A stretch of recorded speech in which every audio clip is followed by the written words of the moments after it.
Hi, I'm Richard Watts, founder of HR Maritime. Welcome to Commodity Brief, the show all about commodity trading. In this episode, we're going to start looking at the individual commodities themselves, and we're going to start off by looking at rice.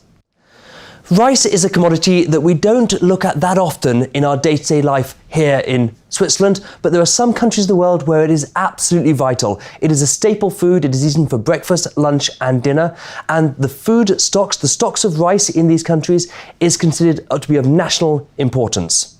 So rice is split up. There are many different varieties of rice which come from different countries around the world, which are liked in different markets, and even within these varieties we have different specifications, and one of the main ones is the percentage of broken grains. And so if we have a high number of broken grains in the rice, then the price will be relatively low, and if we have a low number of broken grains, then the price will be relatively high.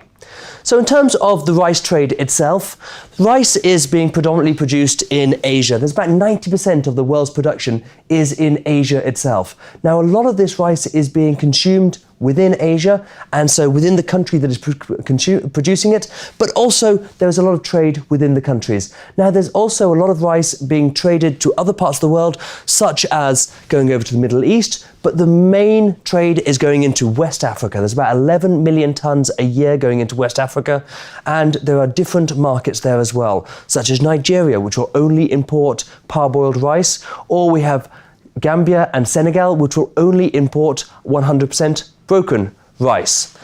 And so in terms of the different origins that we have in terms essentially India, Vietnam, Pakistan and Thailand. These are the four main origins of rice, and we see the prices. We can see the prices of these different origins fluctuating over time. But the overall price of rice between all of these origins tends to follow a similar curve. And as you can see at the moment, the prices that we're seeing right now are relatively low compared to what we have seen in the past. And Pakistan is the most competitive, which means that there are a lot of exports coming out of Pakistan at the moment. Now, a lot of information can be found about the rice trade, and there are a number of publications which give us this information. One of the ones that is probably best known is The Rice Trader, and they have a conference in Asia every year where they bring together all of the traders from the industry. Now, in terms of transportation of the rice itself, rice can be transported first of all in bulk, and so the rice is literally poured into the vessel and transported in this way, and often either discharged in bulk or bagged at destination. Now, this requires some sophistication at the load and discharge port in order to be able to handle bulk rice. Otherwise, rice is transported in bags, and so normally in 50-kilo bags, and they are placed inside the holds for the transportation. This means that the bagging is done at the origin, and so we can add that value at the origin. When we are discharging in bags, then we will be discharging and loading using rope slings, and so this does have an impact on the bags. This can damage the bags themselves, and we need to be careful about that. And also, a lot of rice trade at the moment is being done in containers due to their versatility, how easy they are to use, and this has allowed a lot of smaller traders and smaller importers to get into the trading part of the business because they can handle smaller quantities themselves. Now, in terms of rice, it's also very important to look at the storage, because there are fantastic stocks of rice being held around the world, and it's very important to store rice correctly. Make sure that it does not get subject to water damage. Make sure that there is no infestation into the cargo itself. So in terms of risks when we are transporting and trading rice, there are a number of risks we need to be careful of. First of all, damage to the bags themselves, so that the rice can leak out into the holds. And so then we have to collect the rice back up, but this devalues the rice. This lowers the quality of the rice itself.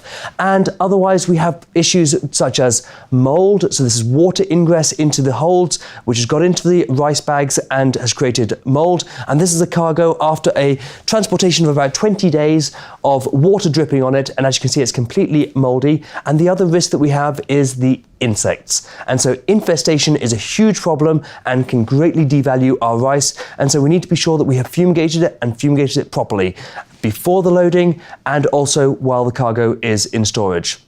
So in terms of rice itself, we're going to see a few movements in price in the future, and really the fundamentals that are going to cause these movements are, first of all, we see some different shifts due to weather, due to different climates, due to different demand. But the fundamental differences that we're going to see is, first of all, we're going to see a difference due to the actual levels of demand and the demand of the population for what they're eating. Because as people gain a little bit more money, they start to eat more meat, and as they're eating more meat, the meat requires more goods such as rice to feed the animals. And so we're seeing shifts in this way, and also we've seen impacts such as the subsidies that were put into corn ethanol back in 2008. Corn is used for animal feed, and so as soon as the price of corn went up, rice was used for animal feed, and the price of rice during 2008 went from about $500 a tonne up to about $1,000 a tonne. And so these things can have a huge impact on the price of rice in the future. So that's all we have time for in this episode of Commodity Brief. I hope you'll click back soon. It's been in partnership with Dukascopy TV. Thanks for watching.